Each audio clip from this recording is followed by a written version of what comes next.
আমি বিকাশ, আপনারা দেখছেন গ্রামীণ সমাচার। মহরম উপলক্ষে জলপাইগুড়ি শহরের বিভিন্ন জায়গায় লাঠি খেলায় মেতে উঠেছেন মুসলিম সম্প্রদায়ের কিশোর ও যুবকেরা।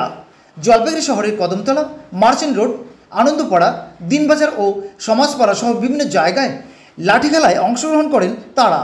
লাঠি খেলার আনন্দদায়ক দৃশ্য উপভোগ করেন শহরের সর্বস্তরের মানুষরা। এদিন উদ্যোক্তারা কি বললেন শুনুন।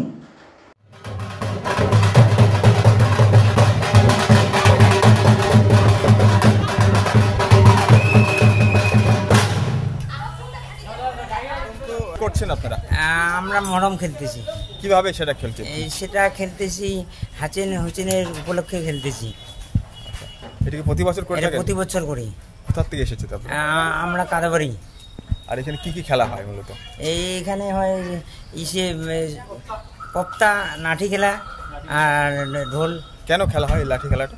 এটা হয় হাসেন হোসেনের উপলক্ষে হয়। আচ্ছা, কি নাম আপনার? আমার নাম রাজেশ রহমান। খুব ভালো লাগলো। যে কোনো খেলায় ভালো, ঈশ্বরের নামে যে কোনো খেলায় ভালো। এটা কি দেখলেন? খুব ভালো লাগলো লাঠি খেলা। ওদের কি বলতে হবে, মহরমের উপলক্ষে লাঠি খেলাটা, যে কোনো খেলা আমার ভালো লাগে তাই দেখলাম।